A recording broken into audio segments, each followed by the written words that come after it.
자, 안녕하십니까.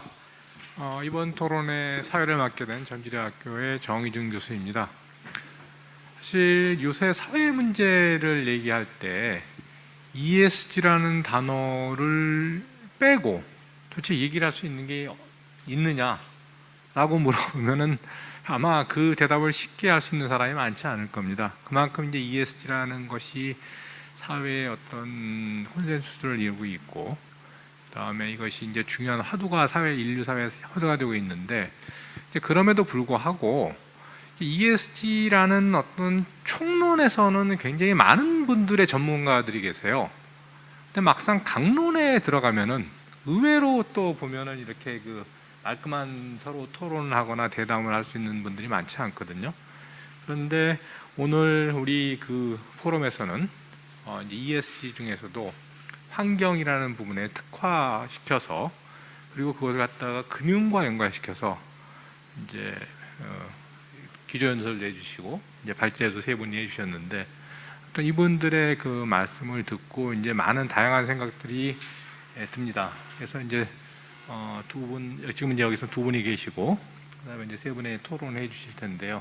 이 세 분의 토론을 갖다가 듣기 전에 이제 간단히 세 분에 대한 말씀을 드려야 되겠죠. 먼저 왼쪽으로부터 그 법무부인 태평양의 김연아 변호사님이시죠. 네, 김 변호사님은 이제 사법고시를 합격하시고 이제 환경법과 공정거래 분야가 전문이시고요. 그다음에 또 NYU에서 또 법학을 또 공부를 하셨어요.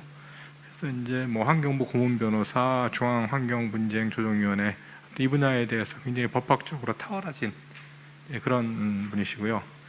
그다음에 IBK의 그다음에 유인식 팀장님은 이제 IBK에서 ESG 경영팀을 맡고 계시고, 그다음에 탄소중립위원회 전문위원, 그다음에 아까 말씀하셨던 자꾸 나왔던 기상청 IPCC 국내 대응 협의회 전문위원이신데, 이게 기후공학 박사님이세요. 그래서 이제 또 다른 그 금융을 하시는 사람들하고는 또 다른 관점을 제시해 주실 거라고 생각이 들고요. 네, 보험연구원의 마지막에 이승준 센터장님께서, ESG 센터장님께서는 유니버시티 오브 캘리포니아 데이비스에서 이제 학위를 받으시고 금융그룹 감독, 지배구조 등에 대해서 이제 연구를 하고 계신데, 최근에는 보험회사의 ESG 경영에 대한 이제 그런 깊은 연구를 하고 계십니다. 그래서 이제 먼저 순서를 이쪽에서부터 하는 게 좋을 것 같은데, 어쨌든 그 기조연설을 하신 분이나 발제자분들이 많은 얘기를 해 주셨는데, 지금 오늘의 발제가 결과적으로 봤을 때 그 ESG 경영을 위한 금융산업의 역할이다 보니 이제 그 부분에 일단 포커스를 맞춰서 발제하신 분들에 대한 어떤 토론을 갖다가 시작을 갖다가 해주시길 바라고, 한 5분 정도 이렇게 하신 다음에 돌아가 얘기하신 다음에 또 말씀 들어보고 또 다시 한번 의견을 들어보는 그런 시간을 갖도록 하겠습니다. 네. 안녕하십니까. 소개받은 법무법인 유한태평양의 김연아 변호사입니다. 오늘 뭐 다양한 그 발제 내용 잘 들었고요. 특히 국내외에서 이제 활발하게 이루어지고 있는 그 ESG 투자, 녹색금융의 역할, 그리고 이슈에 대해서 좋은 내용 들을 수 있어서 저한테도 많은 도움이 됐습니다. 저는 법률가로서 이제 이 ESG나 녹색금융과 관련해서 지금 현재 활발하게 이루어지고 있는 국내외의 이제 규제 내지는 법제화 동향에 대해서 잠깐 말씀을 드리고, 이 법제화가 갖고 있는 의미에 대해서 잠깐 간단히 말씀드리고자 합니다. 세 가지 정도 말씀을 드리고자 하는데요. 우선 오늘 발제에서도 여러 번 얘기가 나왔지만 이 ESG 투자 내지는 그 금융을 위해서 가장 중요한 것이 어떻게 보면 정보의 공개 내지는 평가라고 할 수 있는데, 근래 들어서 이제 그 에코시스템 하에서 공개되어야 하는 정보의 내용, 그리고 이제 그 객관적인 평가 방법에 대해서 이제 법제화가 빠르게 이루어지고 있습니다. 예를 들어서 이제 공시제도 관련해서는 지금까지는 특히 ESG, 특히 환경 문제 관련해 가지고 자율공시가 대부분이었지만 점차 이제 의무적으로 공시를 하게 되는 규정들이 도입되고 있고요. 그 이유가 가장 적극적인 편이지만, 최근에는 미국도 자율공시 원칙에서 벗어나서 SEC에서 이제 환경 분야 이 ESG 관련해 가지고 기후 변화 정보 관련해 가지고 공시를 의무화하겠다라는 입장을 이제 밝히고 있습니다. 특히 EU에서 하고 있는 소위 그 Non-Financial Reporting Directive를 좀 더 이제 그 발달시켜서 만들고 있는 이니셔티브, 입법 제안이 있는데 흥미가 있어 소개를 드리고자 합니다. 그게 이제 Sustainable Corporate Governance라는 이제 입법 제안을 하는 것인데 이 내용이 결국은 지금 오늘 많은 논의를 했던 그 ESG를 이제 실질적으로 기업 안에서 의무화하는 내용을 담고 있습니다. 그래서 흔히들 이제 ESG가 주주이익 극대화를 위한 자본주의에서 이해관계자를 위한 자본주의로의 이제 전환을 의미한다라고 얘기했는데 이게 밀접하게 연결된 것이 이제 이 기업에서 기업 경영을 주도하고 있는 이사회, 이사의 역할이 무엇이냐라는 것인데 이사의 기본적인 역할이 이제 그 duty of care, 그러니까 성관주의 의무라고 하잖아요. 그러니까 성관주의 의무의 내용을 주주이익 극대화에 한정하는 것이 아니라 인권, 환경, 사회에 대한 영향 이걸 역시 감안해야 한다라는 이제 의무화하는 그런 내용입니다. 이게 입법이 제안이 되어서 이제 사회적인 논의가 충분히 이루어지고 있는 상황인데 여기서 또 특히 금융 산업에서도 이제 의미 있다고 생각하는 것이 그 실사 의무를 부과하는 것입니다. 특히 이제 서플라이 체인 매니지먼트 관련을 해서 일정 규모 이상의 회사에 대해서는 이 환경에 대한 영향, 그다음에 뭐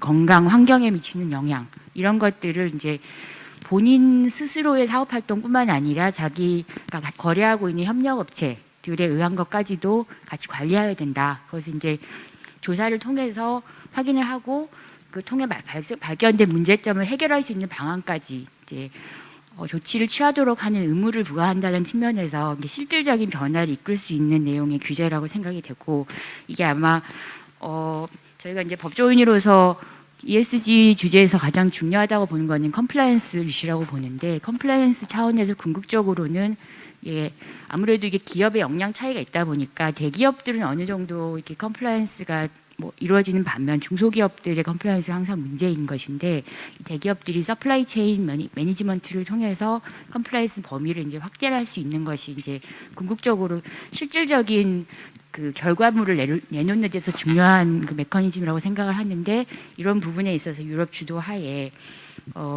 활발한 이 제도화가 이루어지고 있다라는 걸 참고로 말씀드리겠습니다. 한국의 경우에도 이미 공시를 의무화하는 법률들이 많이 도입이 되어 있습니다. 대표적으로 그 환경기술 및 환경산업지원법이 최근에 개정이 됐는데 그 정보공개 시스템이 이미 운영이 되고 있고 현재는 이제 일정 범위 내에서 공시를 의무화하고 있지만 2030년에 이르면은 코스피 상장사 전체에 대해서 공시를 의무화하는 규정이 이미 도입이 되어 있습니다. 그리고 아시다시피 자본시장법에 따른 공시 규정에서 지배구조 보고서 공시를 의무화하는 규정도 도입이 되어 있습니다. 환경정책 기본법이 개정이 돼가지고 환경 법령 위반 사실의 공표 의무를 또 신설하고 있습니다. 그러니까 이게 투자자 입장에서나 이제 그 금융기관 입장에서 그 이 환경 위반의 리스크, 환경 컴플라이언스에 대한 정보를 이렇게 액세스하기가 쉽지는 않은데, 이제 지금은 이제 환경부의 홈페이지를 통해서 위반 사실을 이제 확인할 수 있는 그런 시스템이 도입이 향후에 된다는 것이고, 그 외에도 이제 그 S 측면에서 중요한 뭐 노동 관련 재해, 그 다음에 공정거래법 관련된 뭐 규제 위반 이런 것들도 많은 내용들이 이제 이 관련 정부 부처의 홈페이지에 공개가 되고 있습니다. 이런 뭐 발품을 팔아가지고 다 확인한다는 그런 문제가 있긴 한데 이게 정보가 좀 산발적이긴 하지만 여러 소스를 통해서 공개가 되고 있기 때문에 투자자들이 이런 점에 이제 좀 착안을 하셔서 제대로 된 정보를 취합하는 활동 이게 가능은 하겠다. 그게 얼마나 효율적인 것이냐 별도의 문제로 봐야겠지만 하나 말씀드리고 그다음에 오늘 또 많이 또 논의된 것 중에 하나가 그 기준이 없다. 그래서 혼란스럽다라는 것인데 이거에 대해서도 뭐 여러 차례 얘기가 됐지만 뭐 녹색 채권 가이드라인이랄지 뭐 KESG 지표랄지 이런 표준 정립을 위한 정부의 활동이 아주 체계적으로 이루어지고 있기는 합니다. 근데 이제 제가 개인적으로 느끼는 것은 이게 저희가 제도화를 할 때 충분히 이게 토론이나 협의가 없이 섣부르게 이렇게 이게 채택이 되는 경우들을 종종 봐왔고, 특히 K 텍소노미 관련해가지고는 원래는 이제 6월에 전체 공개를 하고 커멘트를 받는 일정이셨던 것으로 아는데, 공개되기도 전에 여러 가지 이제 문제점이 노출이 돼서 공개가 안 된 걸로 알고 있습니다. 이렇게 사전에 충분히 협의 없이 이제 좀 이게 섣불리게 했던 게 아닌가 우려가 좀 있고, 또 어차피 이게 한 번은 닥쳐야 될 것이라면은 차라리 공개를 하고 공개적으로 이제 커멘트를 받고 했으면 좋겠는데, 그런 절차들이 조금 부족해 보이는 측면도 있고, 또 이게 뭐 하루아침에 다 될 수 있는 것이 아니고 경험치를 통해서 계속 보정이 되고 이럴 필요가 있는 것인데, 기준은 필요하지만 기준이 현실을 잘 반영하기 위해서는 충분한 논의와 토론이 필요하겠다라는 이제 코멘트를 드리고 싶습니다. 그리고 마지막으로 말씀드리고 싶은 것은 이게 가장 최근에 이제 통과된 법률이 기후위기 대응을 위한 탄소 중립 녹색 성장 기본법입니다. 9월 24일에 통과된 것으로 알고 있는데, 이게 사실은 저희 사회의 전체적인 그 활동 내지는 이 방향성을 바꿀 수 있을 정도의 굉장히 이렇게 임팩트가 있는 법률이라고 생각을 하는데요. 이게 왜냐하면 2030년 온실가스 감축 목표에 대해서 2018년 대비 35% 이상이라는 이 수치를 이렇게 명확히 이렇게 법률에 넣었거든요. 이게 규범화가 갖고 있는 의미는 이제 전체 국민에 대한 강제성을 갖는다는 거죠. 이게 사회적인 논의나 뭐 이런 뭐 레퓨테이션 리스크 이런 걸로 끝나는 게 아니라 제재가 가해지고 강제하는 수단이 동원이 되는 거니까요. 그래서 이제 이 법률 제정에 따라서 다양한 논의들이 실질적으로 이루어질 수 있을 것 같고, 특히 이제 녹색 금융 관련해서는 녹색 금융 관련된 특별법, 기후 위기 대응을 위한 녹색 금융 촉진 특별법안 이미 이제 국회에서 계류돼서 논의되고 있습니다. 그 구체적인 내용으로 녹색 채권의 정의랄지 여러 가지 녹색 채권에 대한 뭐 자금 지원, 민간 투자 활성화를 위한 방안, 공시제도 강화에 대한 내용, 이렇게 다양한 것들이 이미 법안에 포함이 되어 있습니다. 이 법이 아마 통과되고 나면은 좀 더 시장에 좀 명확한 가이던스가 되지 않을까 기대를 하고 있고, 그 과정에서 다양한 이해관계자들의 의견이 얼마나 충분히 이제 반영되고 있는지 그거에 대해서는 약간 개인적으로 좀 컨선이 있기는 한데, 이런 빠르게 이루어지고 있는 그 새로운 규제들의 도입에 대해서 투자자들 그리고 이제 이 금융기관들이 좀 더 관심을 가지고 이렇게 좀 모니터를 열심히 하실 필요가 있을 것으로 생각을 하고 있습니다. 이상입니다.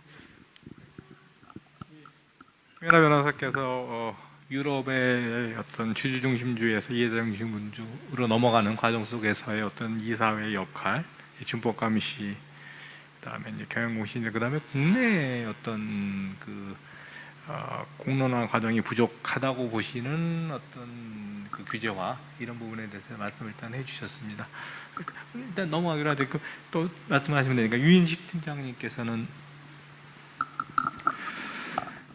예, 좋은 기회 주셔서 감사합니다. 저는 오늘 그 발제해 주신 분들에 대해서 발제 내용에 대한 질문하고 내용에 대한 코멘트, 그리고 마지막엔 전체 종합적인 좀 소견을 좀 말씀드리는 걸로 매짐을 하도록 하겠습니다. 먼저 우리 김영수 본부장님께 하나 질문드리고 싶은 게 있어요. 하나는 실제로 현업에서 이거를 체감을 하시는지에 대한 좀 그 궁금함이 있습니다. 우리가 오늘 주제 이제 탄소 중립을 위한 금융의 역할, 사실 탄소 중립을 위한 금융이라는 오늘의 이 주제가 우리가 처음 하는 것이냐? 아니죠. 이거는 이미 10년 전에 한번 해봤었던 다시 한번 가는 길이라는 것이 제가 그렇게 생각을 합니다. 탄소 중립의 탈탄소를 저탄소로 표현을 하면 녹색 금융은 이미 10년 전에 한번 시작을 우리가 해봤기 때문이죠. 그렇다 보니까 우려와 좀 걱정이라는 게 좀 있는 것 같습니다. 그래도 아까 기조연설이나 아니면 글렌 옐턴 씨가 말했던 것처럼 실제로 글로벌 트렌드를 보면 TCFD, NGFS나 다양한 인프라나 정책적인 측면에서 그때 당시와는 다른 상당히 진전되어 있는 부분이 있기 때문에 이제는 한번 해볼 만하다라는 건 저도 공감을 합니다만, 실제 현업에서도 이러한 변화를 체감을 하시는지에 대한 것은 좀 궁금함이고요. 그 다음에 관련한 코멘트는 아까 시간 관계상 말씀을 좀 길게 못하셨지만 지속가능 연계 채권이라고 말씀하셨는데, 저는 이 지속가능 채권이 우리나라한테 주는 시사점과 중요성이 굉장히 크다고 생각합니다. 지속가능 연계 채권을 저희 은행에 대출을 연계하면 그게 SLL, 지속가능 연계 대출인데요. SLB나 SLL이라는 거는 사실 우리나라가 앞으로 좀 적극적으로 육성을 해야 되는 금융의 하나의 모델이라고 생각을 합니다. 그런 관점에서 본부장님께서 발표 자료의 내용을 보니까 SLB를 ESG 채권과 같은 선상에서 인정을 해줘야 된다라는 얘기를 하셨더라고요. 저도 100% 공감을 합니다. 그 같은 맥락에서 SLL 역시도 K그린 텍소노미, 조금 전에 변호사님께서 말씀하셨던 K그린 텍소노미를 준용한 녹색금융 활동, 그거와 동일하게 SLL에 대해서도 인정을 해야 된다라는 전 생각이 있습니다. 즉 우리가 K 텍소노미를 이용한 금융 이 활동은 녹색 산업을 육성시키는 거에 포커스를 두고 있고, SLL이라든지 SLB의 경우에는 전 산업의 녹색화를 촉진시키는 역할을 한다고 봅니다. 그러니까 이 두 가지의 영역이 같이 작동을 할 때 비로소 탄소 중립이 달성된다고 보기 때문에 저는 그것이 굉장히 중요한 말씀을 하셨다라고 얘기 드리고요. 그 다음에 우리 이시연 박사님 발표에서 제가 궁금한 점 하나는 워싱이라는 부분인데, 그린워싱이 지금 시대적인 어떤 화두였죠. 저도 워싱이라는 것이 굉장히 중요하고 꼭 해결돼야 된다고 생각을 합니다. 그리고 워싱을 방지하기 위해서 K그린 텍소노미라는 거를 우리나라에서 만들고 있죠. 그런데 이 텍소노미라는 것이 일종의 양날의 칼의 느낌을 갖고 있습니다. 엄격성이라는 잣대를 강조하다 보면 사실상 녹색화에 위한 활동임에도 불구하고 이 텍소노미에 포함되지 못해서 소외되는 선의의 피해자가 발생할 수도 있다라는 측면이 있고, 그렇다고 해서 이거를 엄격성이라는 거를 좀 완화해서 좀 광범위적으로 완화된 표현으로 할 경우에는 워싱이라는 거에 또 다른 문제가 발생함과 동시에 수익률과 부실률을 판단할 수 없는 그런 또 문제도 발생할 수 있다 보니까 분명히 이게 어느 정도 수준까지 받느냐는 분명히 중요한 것 같다. 그러니까 지금까지도 사회적 합의가 잘 안 되고 있는 거겠죠. 그런데 제가 박사님께 드리고 싶은 질문은 ESG의 오늘의 또 하나의 영역인 S에 대한 겁니다. 이에 대한 영역도 텍소노미에 대해서 이렇게 사회적 합의가 쉽지 않은 상황에서 S에 대한 소셜 텍소노미라는 걸 과연 우리는 만들어야 될 것이냐에 대한 질문이에요. EU가 수년에 거쳐서 EU 텍소노미 그린 텍소노미 700페이지다라는 거를 수년에 거쳐서 만들어서 지금 공표를 했고, 최근에는 소셜 텍소노미를 만들겠다라고 지금 발표를 했지 않습니까? 지난달과 이번 달 동안에 퍼블릭 컨설테이션 과정을 겪었는데, 저는 여기서 굉장히 의미 있는 내용은 투자자들은 소셜 텍소노미를 만드는 걸 반대하고 있다라는 그 얘기였어요. 그래서 그런 관점에서 박사님 모시건데 소셜 텍소노미를 과연 우리나라에서 K 소셜 텍소노미라는 것이 필요할 것이냐에 대해서 어떻게 생각하시는지 그건 좀 궁금한 점이고요. 그 다음에 코멘트는 ESG 채권에 대한 발행에 대해서 말씀을 해주셨는데, 저는 여기에서 우리가 좀 중요하게 봐야 될 하나의 포인트가 있다. 뭐냐면 아까 말씀하신 발표의 내용에 보면 ESG 채권의 글로벌로 보면은 그린 본드의 발행이 90% 이상의 대부분을 차지하는데, 우리나라에서는 그린 본드의 비중은 10%도 안 되고 대부분의 포션은 소셜 채권, 사회적 채권에서 나오고 있다. 아예 180도가 다른 양상을 보이고 있다는 것에 전 주목을 합니다. 물론 작년까지 녹색 채권이 5%도 안 되는 비중을 갖고 있다가 올해 성장을 크게 하고 있다는 건 분명히 고무적이긴 하지만, 지금 우리가 생각해야 되는 것은 투자기관들이 ESG 채권, 특히나 녹색 채권에 적극적으로 투자를 하고 발행하는 것이, 이것이 단지 정책적인 방향에 좀 부응을 하는 그 정도로 끝나는 거라면 조만간 사라지겠죠. 사그라지겠죠. 이것이 사그라지지 않게 하기 위해서 분명하게 투자자들과 그 다음에 발행자들한테 매력을 줘야 된다. 그게 아까 변호사님 말씀하셨던 지금 정무위에 지금 올라가 있는 녹색금융 촉진 특별법인 것 같아요. 저는 이 녹색금융 촉진 특별법이 빨리 통과가 돼서 여기에 이제 세제 혜택이나 이런 부분들이 돼야지만 발행자나 투자자들이 실질적인 어떤 매력을 갖고 활성화시킬 수 있지 않겠느냐라는 생각을 합니다. 또 하나의 코멘트는 ESG에 대해서 무엇이 ESG냐, ESG의 각각의 요소를 어떻게 구성하는 걸로 정의를 해야 되냐라고 박사님께서 말씀하셨는데, 저는 이게 요즘에 가장 이 피부로 느끼는 부분이에요. 뭐냐면 요즘에 저희 대회에서 너희의 ESG에 대한 금융 성과와 계획을 제출하라는 요구를 저희가 많이 받습니다. 그런데 녹색 금융에 대한 것도 사실 우리가 텍소노미를 갖다 아직 정의하지 못하고 있는 상황에서 SG, ESG에 대한 금융에 대해서 정의를 하고 계획과 실적을 제출하라는 그런 요구를 받았을 때 사실 금융이 받아들이는 피로감이 커질 수가 있거든요. 저는 그 관점에서 과거 10년 전에 녹색 금융이라는 정책을 추진할 때에 은행연합회 차원에서 녹색금융 모범 기준을 만들어서 배포했던 것처럼 ESG에 대해서도 무엇이 ESG 금융이다라는 그런 규정과 표준을 좀 만들어서 좀 공유해 줬으면 좋겠다라는 말씀을 드립니다. 마지막으로 종합적으로 제 소견을 말씀드리면 ESG는 사실 저희 은행에도 굉장히 중요한 올해의 핵심 테마입니다. 그리고 일부의 어떤 금융기관들은 이거를 단순하게 친환경적인 캠페인으로 좀 국한돼 있는 경우도 있지만 다수의 금융기관들은 실제 ESG를 경영에 내재화시키기 위해서 많은 노력들을 하고 있는 것 같아요. 그거는 분명히 상당히 고무적이고 긍정적인 부분이라고 생각합니다. 자, 이 ESG 경영이라는 걸 갖다가 우리는 오늘의 주제인 탄소 중립이라는 걸로 얼라인을 시켜야 되죠. 금융이 하고 있는 ESG를 탄소 중립과 연계하는 것은 생각보다는 굉장히 단순하면서도 강력합니다. 일반 기업들이 탄소 중립을 선언하는 것은 나만 탄소 중립을 하면 되죠. 그런데 금융기관의 탄소 중립은 나의 탄소 중립과 더해서 자산 포트폴리오에 대한 탄소 중립을 선언해야 된다는 것. 이것이 바로 핵심이라고 생각합니다. 예컨대 자산의 탄소 중립 선언이라는 것은 내가 대출을 할 때 당신 기업의 탄소 중립 전략을 내십시오. 계획을 내시고 매년 그것이 달성도에 대해서 평가를 하고 갱신을 하든지 하는 판단을 한다는 것과 투자에 있어서도 이제는 재생에너지 쪽으로만 투자 포트폴리오를 가져가겠다라는 이런 활동이겠죠. 저는 그 측면에서 봤을 때 우리 금융이 할 수 있는 자산 포트폴리오에 대한 탄소 중립이야말로 기업의 탄소 중립을 이끌어낼 수 있는 촉진제이자 마중물의 중요한 역할을 한다라고 생각을 합니다.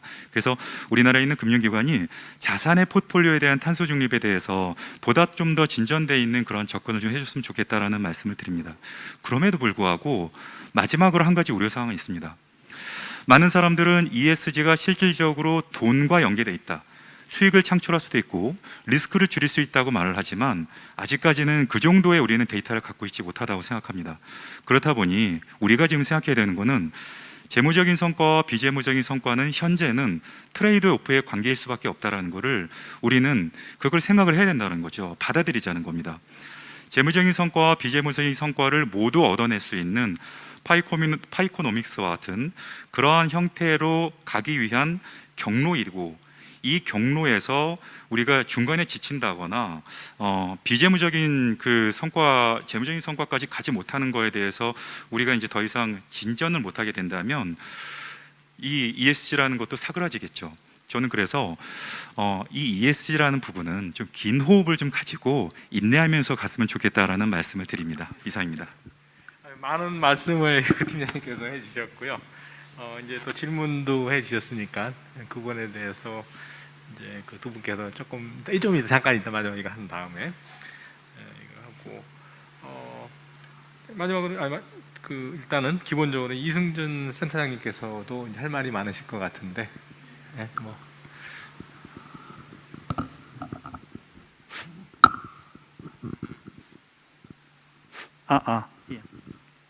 안녕하세요. 보험연구원의 이승준입니다.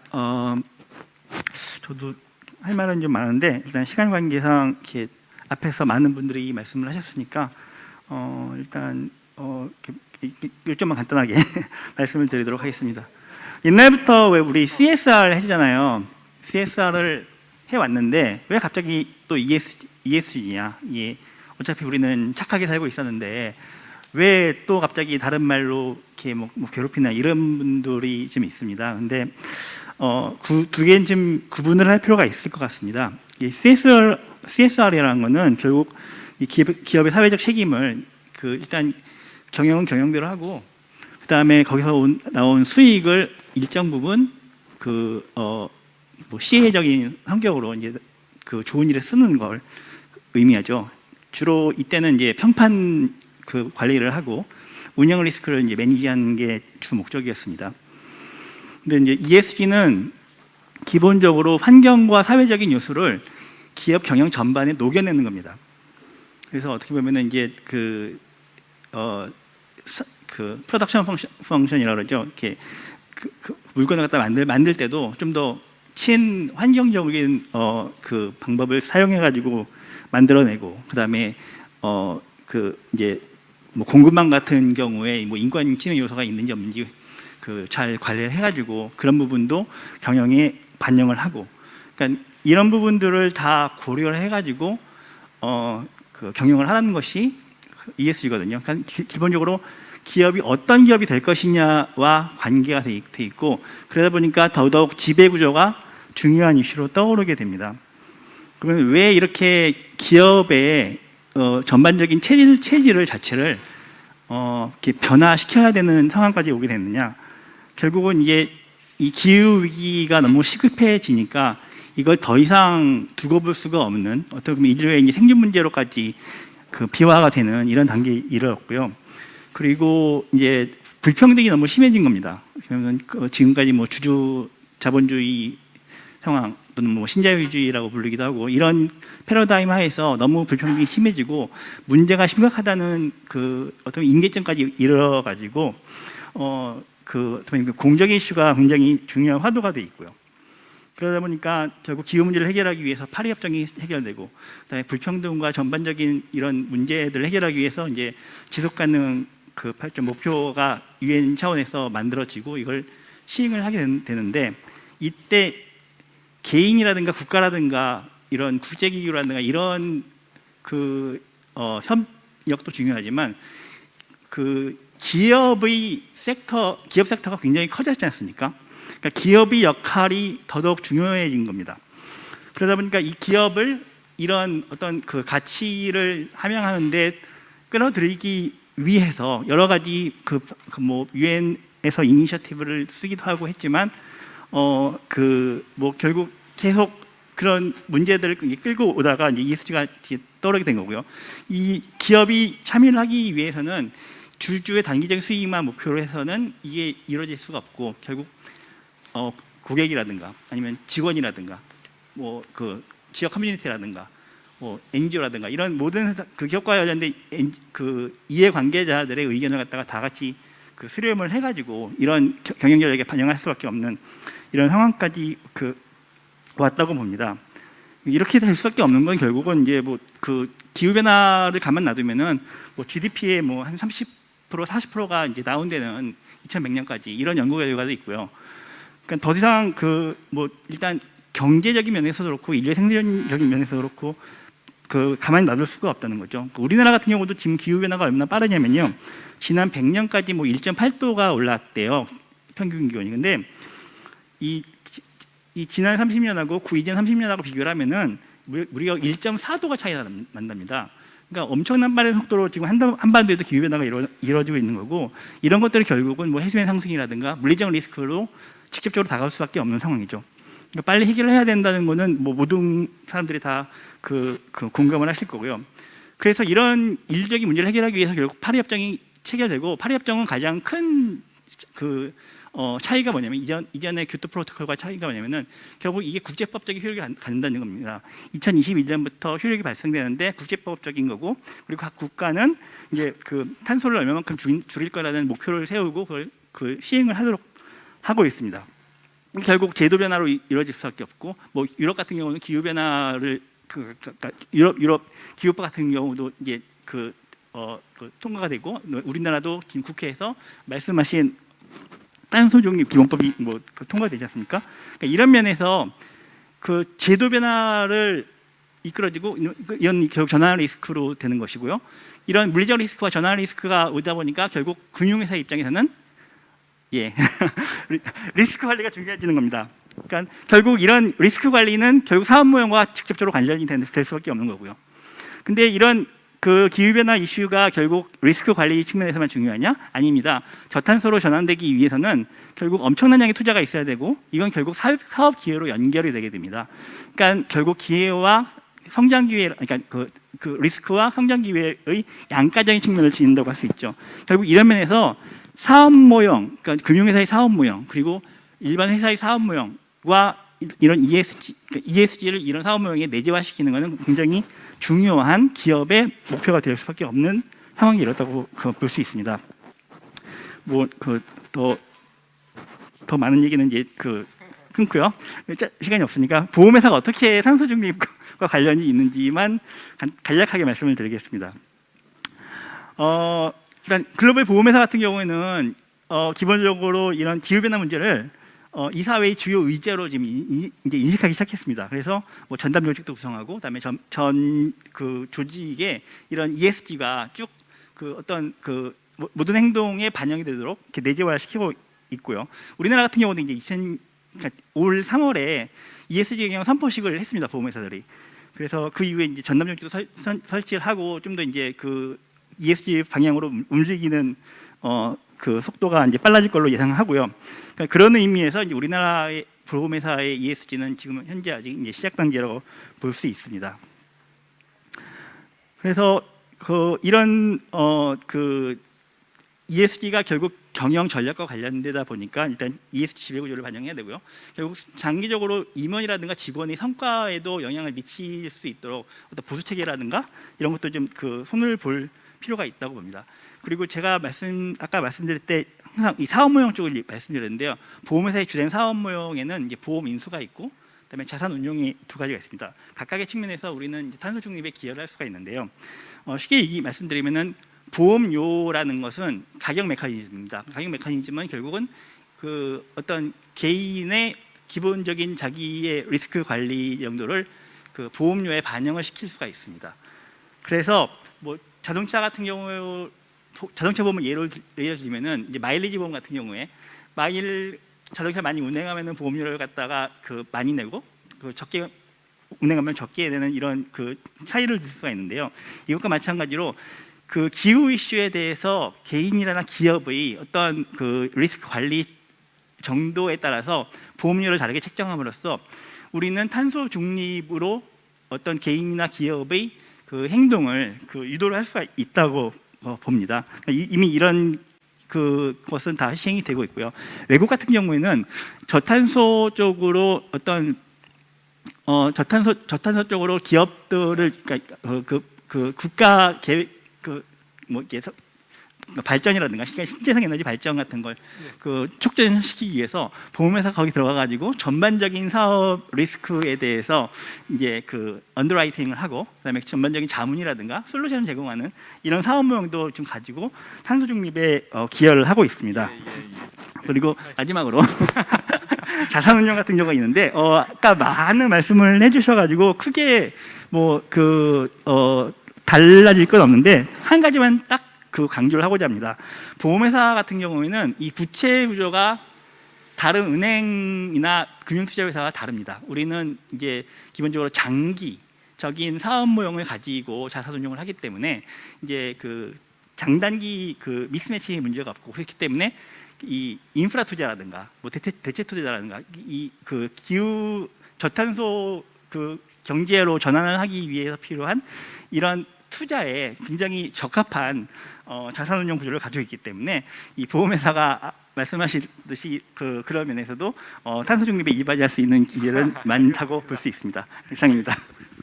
이게 뭐 여러 토론자들께서 하고 싶은 말씀이 굉장히 많으셔서 제가 뭐 이렇게 좀 끊는 것 같아서 굉장히 죄송합니다만, 어쨌든 이제 주어진 시간이 있고, 그 다음에 이제 또 여기서 또 질문이 이렇게 그 나온 것도 있어요. 그래서 뭐 다 질문을 갖다가 전달해 드릴 수는 없고, 이제 한두 가지 질문을 갖다가 저도 여기서 인용해 드릴 테니까 그 합쳐서 이제 잠깐 말씀해 주시기 바랍니다. 하나는 이제 우리나라에서 투자자 그 ESG에 대해서 뭐 여러 가지 기준도 얘기를 하셨지만은 이제 혼란스러운데, 특히 그린워싱이라는 개념이 사실은 이제 그 국제 표준화된 개념이 살짝 있긴 하지만, 그래도 우리 입장에서 봤을 때는 이게 도대체 어느 정도 상황이 그린워싱이냐 하는 그런 말씀을 하셨고, 질문이 있었고요. 그 다음에 이제 우리나라의 그 ESG 법제화 수준이 해외의 국제 기준에 비해서 이제 어느 정도 뭐 딱 뭐라고 얘기할 수는 없겠지만 그런 질문도 하셨어요. 사실은 저도 그 개인적으로 하고 싶은 얘기가 좀 있었는데 사회의 역할로서 그게 허용이 되지는 않는 것 같고, 어쨌든 그 세 분의 그 하는 많은 말씀들이 있으신데, 그 중에서 이제 그 뭐 물론 대답을 두 분이 하시겠지만 혹시 또 여기서 이게 토론하신 분들 중에서도 대답을 해주실 수 있으면은 간단하게 좀 대답을 해주셨으면 감사합니다. 먼저. 예, 아까 질문 주신 것부터 두 가지가 있었는데, 그 첫째는 이제 체감하고 있는가, 정말 깊이 체감하고 있죠. 과거 작년까지 제가 이제 TFT 환경부 TFT 그의 녹색 금융 활성화를 위한 TFT였습니다. 그때 얘기 나온 게 시장에서 기업들이 관심이 없어요. 예, 그때까지는 이걸 발행할 녹색 채권은 ES 채권을 발행할 요인이 없다. 왜 해야 되느냐? 레퓨테이션 외에는 별 효과가 없다 하는 게 주류였고요. 그게 갑자기 지금 바뀌었습니다.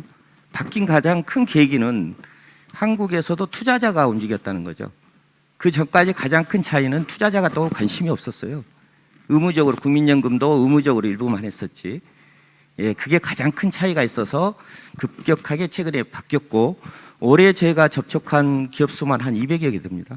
지금 저희가 한 42개 정도 인증 평가를 하고 있는데 그렇게 많은 기업들이 지금 접근을 하고 있고 관심을 가지고 있습니다. 아주 체감을 깊이 하고 있습니다. 많은 기업들이 발행을 하고 싶은데 지금 여러 가지 프로젝트가 없어서 발행하지 못하는 그런 상황도 있고요.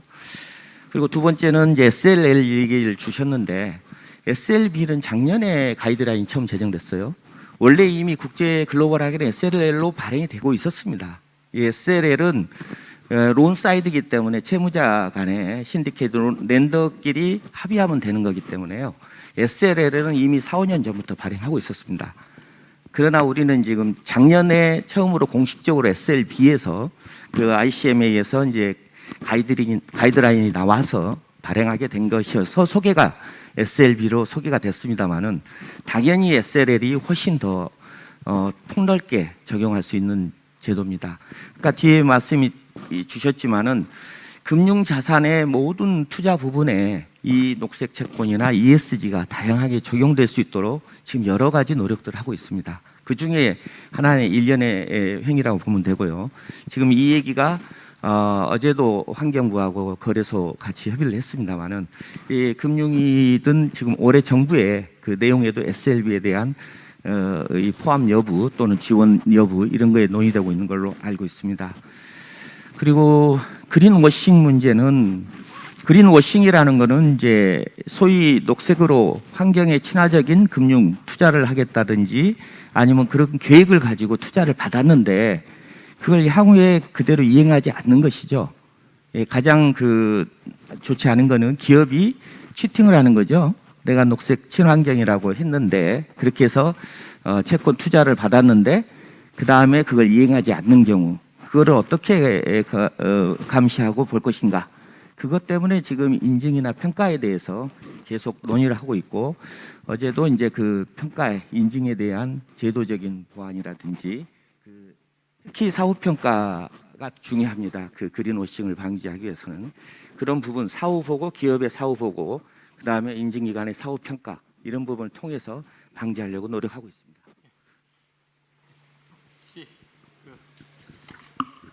네, 저도 간단히만 말씀드리겠습니다. 관련된 부분에서 특히 이제 유인식 팀장님이 질문을 조금 주셨는데 일단 그린워싱을 방지하려면 텍소노미 제대로 만들고 거기에 제대로 뭐 금융 상품이든 기업이든 뭐 거기에 제대로 부합이 되는지 당연히 확인을 해야 되는데 말씀하신 대로 너무 이게 엄격하게 들어가면은 사실은 뭐 배제되는 소외되는 그런 부분들이 많아질 수 있고 또 너무 루스하게 가면은 사실 그린워싱 방지에 효과적일 수 없는 부분이 있거든요. 사실 밸런스를 잘 맞춰줘야 되는데 그래서 미국에서도 사실은 뭐 SEC 같은 데서 이제 이런 우려를 표명한 적이 있습니다. 우리가 어떤 기준을 줘버리면 거기에 경제 사회 전체적인 자본이 그쪽으로 쏠림이 돼버린다. 그리고 그게 궁극적으로 바람직한 것인지 우리가 알 수가 없다. 그런 거에 대해서 우리가 유의를 해야 된다라는 얘기를 한 적이 있거든요. 그래서 아까 뭐 긴 흐름 호흡을 말씀하셨지만 이거는 이제 뭐 단기간에 너무 급하게 이렇게 그러니까 진행시킨다기보다는 충분한 합의, 유의성 검증 이런 것들을 거쳐서 균형점을 잘 잡아야 되는 문제인 것 같고요. 특히 소셜 쪽은 환경 쪽보다 더 굉장히 애매한 영역입니다. 환경 쪽은 그나마 좀 정량화된 수치로 저희가 볼 수 있는 것들이 어느 정도 있거든요. 뭐 탄소 배출량이라든가 이런 숫자로 볼 수 있는 것들이 있는데 사회적인 것들은 어떤 거를 이걸 소셜 텍소노미에 파지티브한 걸로 집어넣을지 말지를 정하는 게 굉장히 어려운 작업이고요. EU 같은 데서는 그나마 시도를 하는 게 사회적으로 바람직하다고 생각하는 가치에 대한 논의, 합의 이런 것들이 저희보다 훨씬 긴 시간을 두고 이루어졌다고 생각을 하고, 그리고 자본주의도 저희 같은 영미식 주주 자본주의가 더 큰 비중을 차지하지 않고 이해관계자 자본주의가 오랜 기간 유지되어 온 그런 배경이 있기 때문에 사실은 그런 논의들이 저희보다 훨씬 많이 이루어졌고 어느 정도 시도는 해볼 수 있을 것 같은데 저희에게는 아직은 조금 먼 길이 아닐까 하는 기본적인 생각이 있습니다. 그리고 그 외부 질문 중에 하나에 제가 조금 뭐 말씀드릴 부분이 있다면, 지금 워싱 관련해서 사실은 당국의 역할도 중요한데, 그래서 뭐 금융 상품만 관련해서 말씀드리면 아까 말씀드린 SEC에서는 이제 펀드 명칭을 할 때 예전에는 ESG 관련된 상품들을 전략 부분이라고 해가지고 전략 관련해서는 그 걔네들이 적용하는 뭐 펀드 명칭을 할 때 그 내용이 일치해야 되는 네임스 룰이라는 게 있는데 그걸 적용 안 받게 했었는데, 이제는 ESG도 이제 그 네임즈 룰을 적용받게 해야 되지 않냐라는 논의도 하고 있고, 투자자들한테 리스크 알러트라는 걸 발행해서 이 ESG 투자 상품에 투자를 할 때 유의하라 이런 이제 알러트도 발행한 적이 있고, 그래서 저희는 아직 그런 움직임이 구체화되지는 않았지만 저희도 비슷한 그런 어떤 당국의 조치들이 앞으로 필요할 거라고 생각합니다. ESG 환경 문제는 아무리 토론 시간을 많이 드려도 계속 하실 말씀이 있으실 것 같습니다. 그래서 더 많은 시간을 드리고 싶지만은 이제 한계가 있는 것 같고, 다만 이제 제가 이 토론의 주제가 이제 금융의 역할인데, 이 금융이라는 것이 존재하는 본질적인 이유가 금융 자원에 대한 수급 관계에서 발생하는 정보 비대칭성을 해소하는 것이 금융의 본질이거든요. 그게 금융 시장이 됐든 금융 기관이 됐든. 그런데 그 비대칭 해소해야 될 비대칭에는 물론 재무적 정보도 포함되고 있지만은 이제 비재무적 정보도 포함이 되고, 그 자체가 말하자면 ESG 그다음에 E일 수가 있다고 생각이 들어서, 이게 그 금융의 본질과는 어떻게 보자 그러면 품목이 더 들어갔다는 것뿐이지 금융의 본질과 그 차이가 나는 건 아니라는 생각이 듭니다. 그래서 이제 뭐 지금 오늘 저희 많은 말씀을 해주셨고, 이게 오늘의 그 토론 그다음에 발제가 그 좀 더 구체화된 ESG 분야의 어떤 발제, 그 토론의 디딤돌이 될 수 있는 그런 기회가 될 수 있으면 감사하겠습니다. 이런 기회를 말씀해준 기후변화센터나 그 우리 유 이사님께 감사를 드립니다. 이것으로 토론을 마치도록 하겠습니다. 감사합니다.